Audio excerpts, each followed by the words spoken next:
আহা! এই রোদ ঝলমলে আকাশ, তার উপর গরম গরম চা, হালকা ফুরফুর করে বাতাস বইছে, একেবারে মনের মতো আবহাওয়া। দেখুন আবার এই আবহাওয়া কতদিন থাকে। বর্ষা আসবার তো সময় হয়ে গেল। আষাঢ় মাস পড়ে গেছে, এখনো বৃষ্টি নামেনি। এবার তো একদিন মুষলধারে বৃষ্টি হবেই। সে বৃষ্টি হোক না, তখন বৃষ্টি দেখব। প্রকৃতিকে ভালোবাসলে সবকিছু সুন্দর লাগে। আগে মোড়ল মশাই মাফ করবেন, আপনাদের আলোচনার মাঝে এলাম আর কি। আরে না না, সেরকম কিছু ব্যাপার নয়। বলো নরেন, তোমার কি দরকার? আপনি 6 মাস আগে আমাকে যে টাকাটি ধার দিয়েছিলেন, সেই টাকা আমি আজকে আপনাকে ফেরত দিতে এসেছি। ও আচ্ছা, তুমি রোহিতকে টাকাটা দিয়ে দাও। বলো তোমার হোটেল কেমন চলছে বলো। ওপরওয়ালার কৃপায় ভালোই চলছে, আর আপনি যদি সাহায্য না করতেন আমি হোটেল খুলতেই পারতাম না। আমাদের মোড়ল মশাই মাটির মানুষ, গ্রামের মানুষদের জন্য যা করতে হয় তাই করবেন। নিজে কি পাবেন সেটা একবারও ভাববেন না, গ্রামবাসীরা কতটুকু পাবে সেটা নিয়ে ভাবে, বুঝলে? আরে থামো থামো, অনেক হয়েছে প্রশংসা। তোমরা সব মন দিয়ে ব্যবসা করো, আর যখন যা অসুবিধে হবে তখন আমাকে বলো। আমি সর্বদা গ্রামবাসীদের পাশে আছি। আপনি তো আমাদের একমাত্র ভরসা। আচ্ছা মোড়ল মশাই, আমি এখন আসি, গিয়ে আবার হোটেল খুলতে হবে। একদিন আসেন না আমাদের হোটেলে, যতটুকু সেবা যত্ন করতে পারি করব। হ্যাঁ হ্যাঁ হ্যাঁ, পরে যাব, এখন কাজের বড্ড চাপ। আচ্ছা, আপনি সময় করে একবার যাবেন তাহলে। আসি, হ্যাঁ।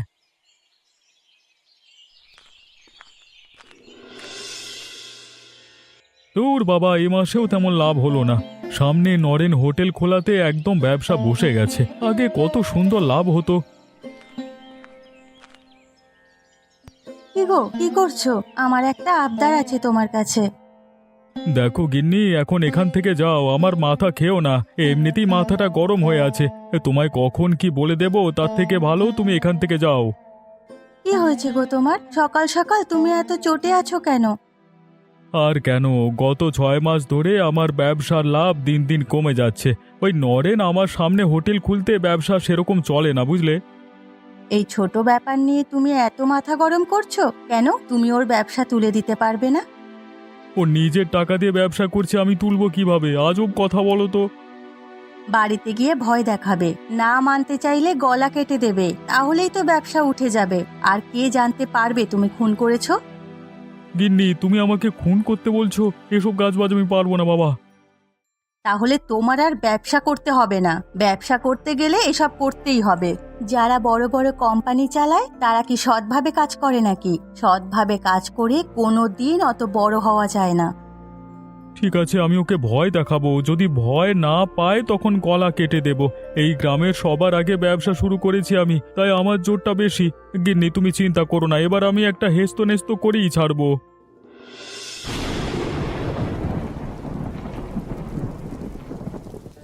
অবশেষে এতদিন পরে বৃষ্টি নামলো। আজকের আবহাওয়াটা কি সুন্দর, ঠান্ডা ঠান্ডা আবহাওয়া, তার সাথে ভিজে মাটির সোদা গন্ধ। আজকে রাত্রেবেলা যদি একটু খিচুড়ি আর তেলে ভাজা হতো তাহলে বেশ ভালোই হতো। বর্ষার প্রথম দিন ভালোই ভোজন করে নিতাম তাহলে। আমি তাহলে এক্ষুনি দোকানে যাচ্ছি, চাল ডাল কিনে নিয়ে চলে আসছি, আর বাড়িতে তো সবজি আছে। কি নরেন দাদা, খিচুড়ি করবার প্রস্তুতি চলছে নাকি? আমি চলে এলাম, আমাকেও দিতে হবে কিন্তু। খিচুড়ি খেয়ে বাড়ি যাবো। অবশ্যই অবশ্যই, কোনো অসুবিধা নেই, তবে বাড়ি যেতে আপনার দেরি হয়ে যাবে, এখনো তো কিছুই প্রস্তুতি হয়নি। তুই কি ভাবলি আমি এখানে খিচুড়ি খেতে এসেছি? এই, আমার দোকানের সামনে থেকে তোর হোটেল তুলে নে, আমি সতর্ক করে যাচ্ছি। তোর জন্য আমার ব্যবসায় ক্ষতি হচ্ছে। আমি কেন ব্যবসা তুলবো? আমি আমার নিজের টাকায় ব্যবসা করছি, নিজের হিম্মতে ব্যবসা করছি। তুই বড় বড় কথা বলতে যাস না, এর পরিণাম কিন্তু খুব খারাপ হয়ে যাবে। তুই ব্যবসাটা তুলে দিবি, আর যদি না তুলিস তাহলে দেখ। কি করবি রে তুই? আমি আমার ব্যবসা চালিয়ে যাব, যা করবার করে নে। বড্ড বেশি ভার বেড়েছিস নয়? তাহলে এবার দেখ। আপনি ওকে মেরে ফেললেন? আপনি কেন এমন করলেন? তোকে সতর্ক করে যাচ্ছি, আমার দোকানের সামনে আর হোটেল খুলবি না। যদি খুলিস তাহলে তোর মেয়েকেও মেরে ফেলবো। আর যদি এই কথাটা 5 কান হয় তাহলে তুইও মরবি আর মেয়েও মরবে, এই বলে দিলাম।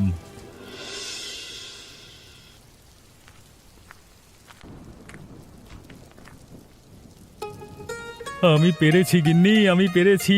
আমার পথের কাঁটাকে আমি উপড়ে ফেলে দিয়েছি। শুধুমাত্র হুমকি দিয়ে ছেড়ে দিলে নাকি?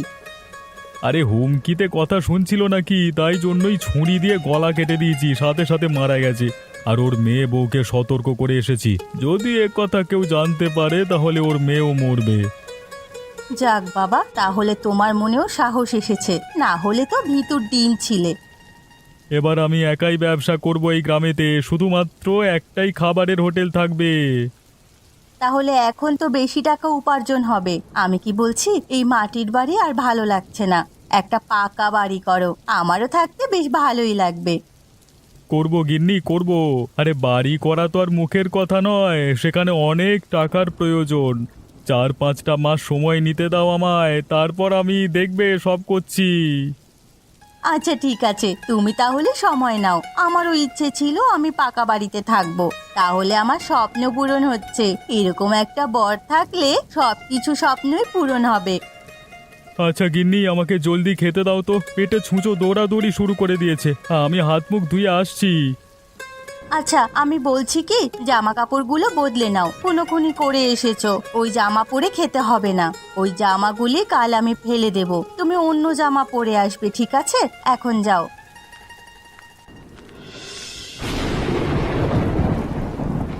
হে উপরওয়ালা, তুমি আমাদের সাথে এমন কেন করো?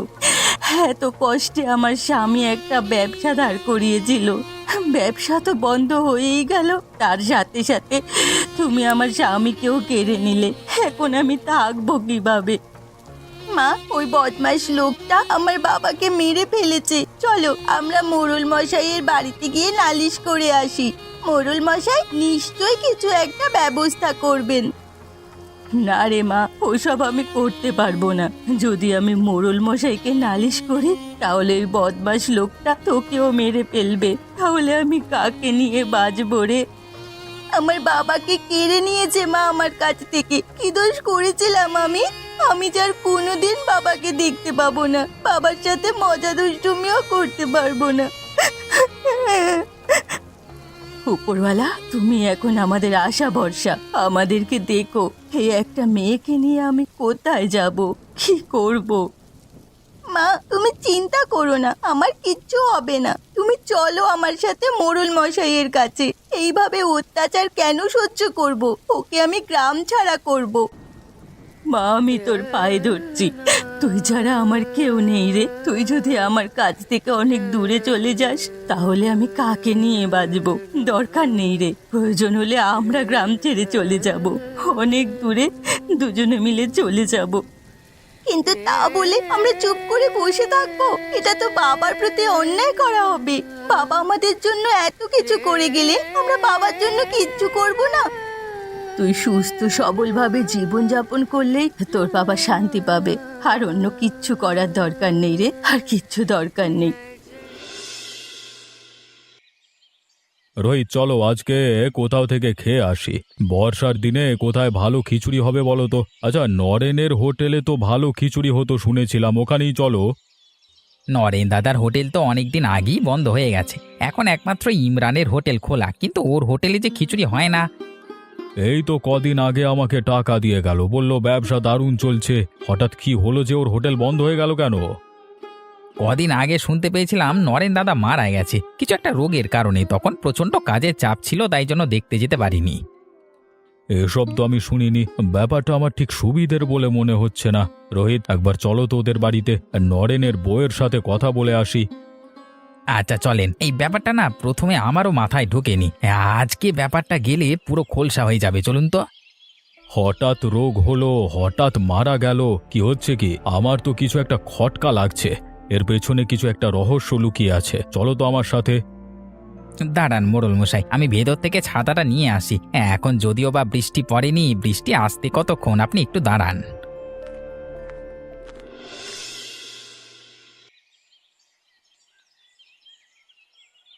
ব্যাস, এই কটা কাপড় কাচা হয়ে গেলেই কাজ শেষ, তারপরে বাড়ি যেতে পারবো।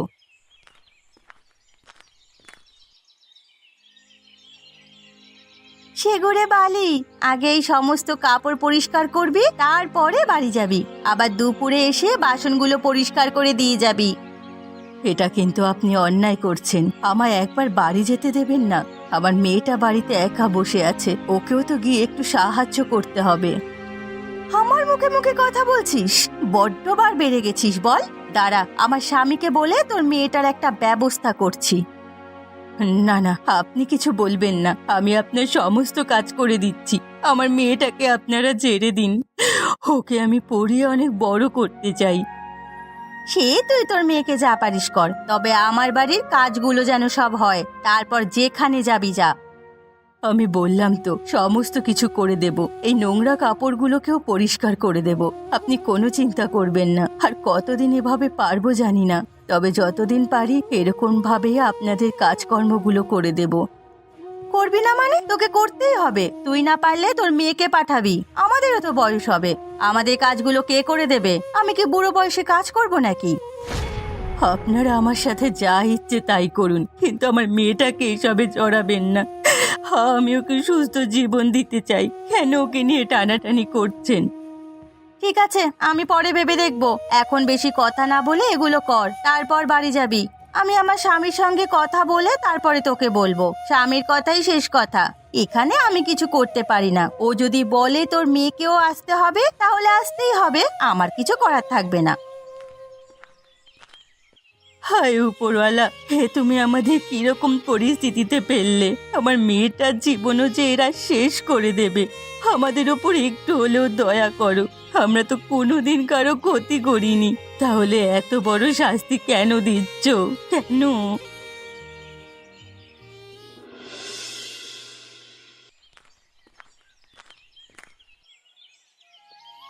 আরে তুমি পড়ছো? ভালো করে লেখাপড়া করো, তা আমাদের গ্রামের নাম উজ্জ্বল করতে হবে। আচ্ছা, তোমার মা কোথায়? আরে মোড়ল মশাই, আপনি হঠাৎ করে আমাদের বাড়িতে এলেন? মা তো এখন বাড়িতেও নেই, আপনাকে কি খেতে দেব? আরে আরে, তোমাকে উঠতে হবে না, আমি বাড়ি থেকে খেয়ে এসেছি, এখন কিছু খাবো না। তোমার মায়ের সাথে কিছু কথা ছিল। আচ্ছা ইশিকা, তোমার মা কোথায় গেছেন? মা তো ইমরান কাকুর বাড়িতে কাজ করতে গেছে। অন্যদিন এতক্ষণে চলে আসে, কিন্তু আজকে এখনো আসছে না কেন সেটাই ভাবছি। কি ব্যাপারটা হচ্ছে? আচ্ছা, তোমার বাবার তো ব্যবসা ছিল, কত ভালো ব্যবসাটা বন্ধ হয়ে গেল কি করে জানো? আর তোমার মা অন্যের বাড়িতে কাজ করছে কেন? আমি এসব কিছু বলতে পারবো না, মা আমাকে বলতে বারণ করেছে।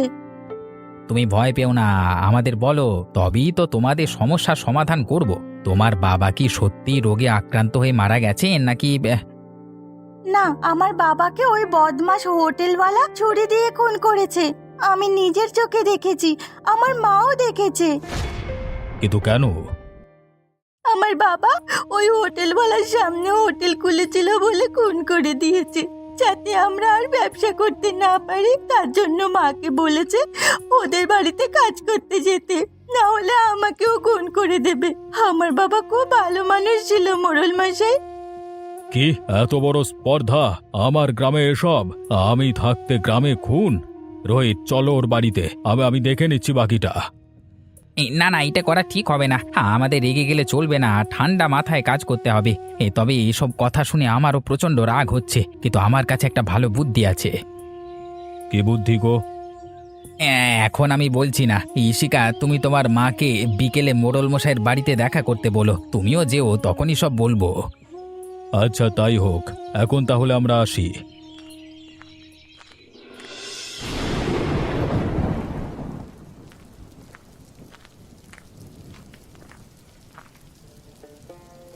গিন্নি, আমি বাড়ি চলে এসেছি। ও বাবা, তুমি আজকে খাবার নিয়েই বসে আছো? হ্যাঁ গো, তুমি তো এই সময় রোজ বাড়ি ফেরো, তাই জন্য ভাবলাম খাবারটা নিয়েই বসি, এলে খেতে বসে পড়বে। কিন্তু আজকেই দেখো তোমার দেরি হলো। গিন্নি, আমি ব্যবসায়ী মানুষ, খাবার হোটেল চালাই। কোন দিন কেমন সময় ফিরবো আমি নিজেই জানি না। পরের দিন থেকে এইভাবে খাবার নিয়ে বসে থেকো না, তুমি খেয়ে নিও, ঠিক আছে? আচ্ছা, সে নয়, ঠিক আছে। এখন চটপট খেতে বসো দেখি, এমনিতেই দেরি হয়ে গেছে। শুধু ব্যবসা ব্যবসা করলে হবে, তার সাথে খাওয়া দাওয়াটাও তো করতে হবে নাকি? হ্যাঁ, ঠিক কথা বলেছো। আজকে আগের দিনের থেকেও দ্বিগুণ লাভ হয়েছে, এবার থেকে আমাদের লাভ বাড়ছে। তাহলে আমাদের পাকা বাড়ি কবে হচ্ছে গো? বাড়িটা করা শুরু করে দাও, সবকিছু তৈরি হতেও তো অনেকদিন সময় লেগে যাবে। হ্যাঁ হ্যাঁ, এবার পাকা বাড়ি তৈরি করব। একবার মোড়ল মশাইয়ের কাছে যেতে হবে, ওনার অনুমতি নিতে হবে। আরে ওনার অনুমতি ছাড়া তো কিছুই হয় না। হ্যাঁ যেতে হয় যাবে, তবে ভালো মিস্ত্রি লাগবে, যেন মনির মতো ঘর হয়। আমার গিন্নি যেরকম চাইবে সেরকমই বাড়ি হবে। আমার গিন্নির কথাই শেষ কথা। আচ্ছা আমি এখন উঠলাম, যাই একটু বিশ্রাম করি, বিকেলে আবার হোটেলে যেতে হবে তো।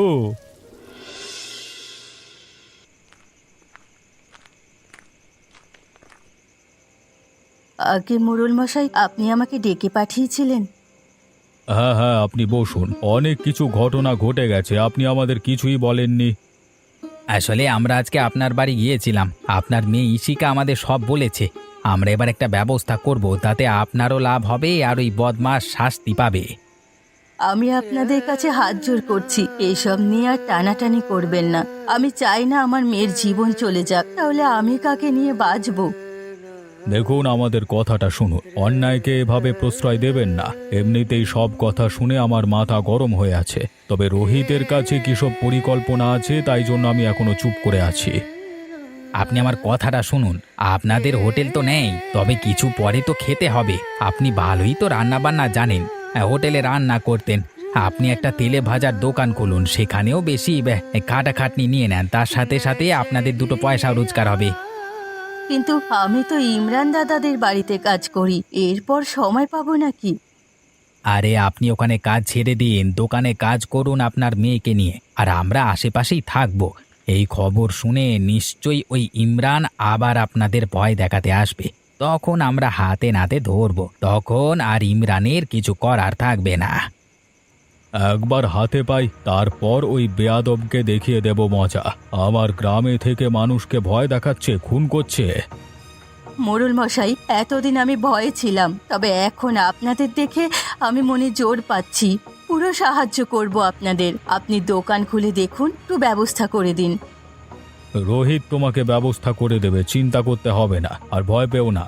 যদি ভয় দেখাতে আসে, আমরা না থাকি, তাহলে চিৎকার করে আশেপাশে লোক জড়ো করবে।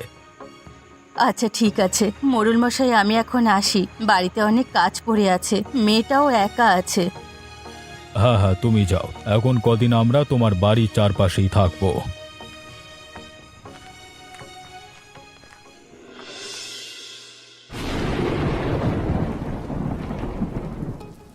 মা, আমি তোমাকে প্রথমেই বলেছিলাম না সবকিছু মোড়ল মশাইকে গিয়ে বলি, উনি ঠিক করে দেবেন। দেখলে তো মোড়ল মশাই কত ভালো, আমাদের কত সাহায্য করেছেন। এই তেলে ভাজার ব্যবসাটা খুলে দিলেন, আবার বাবার অপরাধীকেও শাস্তি দেওয়ার জন্য উঠে পড়ে লেগেছেন। মা, তুই তো খুব ছোট, আবার তোকেও যদি ওরা মেরে দিত, তাহলে আমি কাকে নিয়ে বাঁচতাম বল? ভয় তো করে। আর ভয় কিসের, আমাদের সাথে মোড়ল মশাই আছেন। আবার এই ব্যবসাটাও মোটামুটি ভালোই চলছে।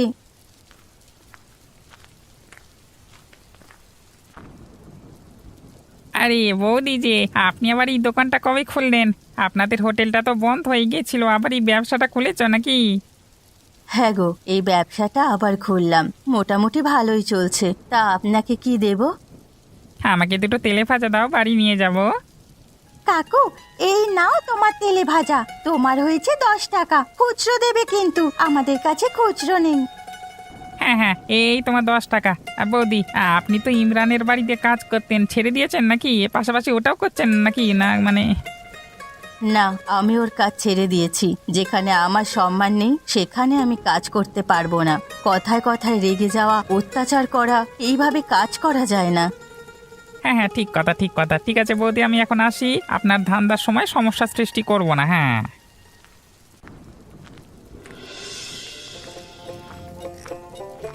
আরে রফিক যে, তা কোথায় যাওয়া হয়েছিল বৃষ্টির মধ্যে? এই তো তেলে ভাজা কিনতে গিয়েছিলাম। এরকম বৃষ্টির দিনে তেলে ভাজা খেতে খুবই ভালো লাগে। হ্যাঁ হ্যাঁ, তা তুই কি করছিস ভিজে ভিজে? এই তো কটা গাছ বসাচ্ছিলাম। কোত্থেকে তেলে ভাজা কিনলি? আমার হোটেল থেকে তো নাকি? না না, আমি তো নীলিমা বৌদির দোকান থেকে কিনলাম। তোর হোটেল যাওয়ার পথে নতুন দোকান খুলেছে, তাই ভাবলাম ওখান থেকে নিই। ও আচ্ছা, এই জন্য নীলিমা কদিন কাজে আসেনি আমার বাড়িতে।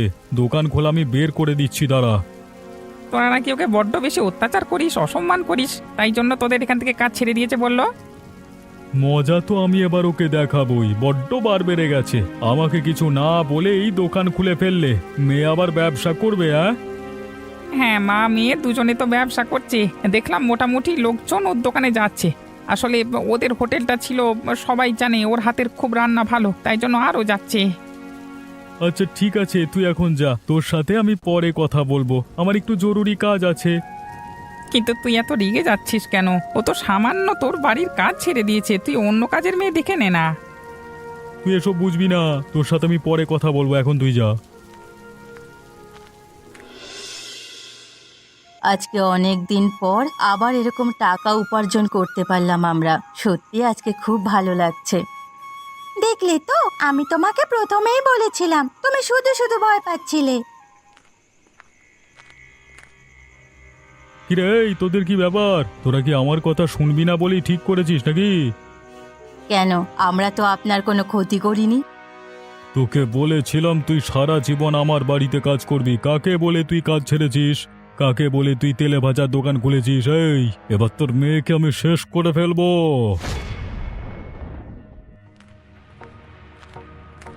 আমাকে বলে ও সব কিছু করেছে, তোমার কোনো আপত্তি আছে নাকি তুমি নিজেকে আমার থেকেও বড় মনে করো? মোড়ল মশাই, আপনি এখানে কি করে এলেন? আমি কিছু জানি না তো। আর অস্বীকার করে লাভ নেই, আমরা তোকে হাতে নাতে ধরেছি। তুই নরেনকে খুন করেছিলিস, কিন্তু আমরা কিছুই করতে পারিনি। এবার দেখ তুই কেমন শাস্তি পাস। আমাকে ক্ষমা করে দিন, আমি আর এরকম কাজ কখনো করব না। হ্যাঁ, আমিও তোকে খুন করে ফেলছি, তারপর আমি প্রতিশ্রুতি দেব যে আমি আর এরকম করব না, তাহলেই তো হয়ে যাবে, তাই না? এমন শাস্তি দেবেন যাতে সারা জীবন মনে রাখে। তোর খুব ইচ্ছে ছিল না অন্যকে দিয়ে কাজ করাবি, এবার তুই সারা জীবন আমার বাড়িতে কাজ করবি, কিন্তু কোনো টাকা পাবি না, শুধু দুবেলায় খেতে পাবি। এটাই তো সারা জীবনের শাস্তি। আর বৌদি, তোমরা এবার নিশ্চিন্তে ব্যবসা করো, দরকার হলে হোটেলও খুলে ফেলো। আজকে আমার খুব ভালো লাগছে। না হোটেল খুলছি না, তবে এই তেলে ভাজা সকলকে খাওয়াবো আমি। বর্ষার দিনে সকলে খুব পছন্দ করে। আমরা মা মেয়ে দুজনে মিলে বর্ষাকালে তেলে ভাজার ব্যবসায় খুব জনপ্রিয় করে তুলবো। রোহিত, ওই বেয়াদবটাকে নিয়ে এসো, ওকে আগে পিটিয়ে ঠান্ডা করব, তারপর বাকি সব কিছু।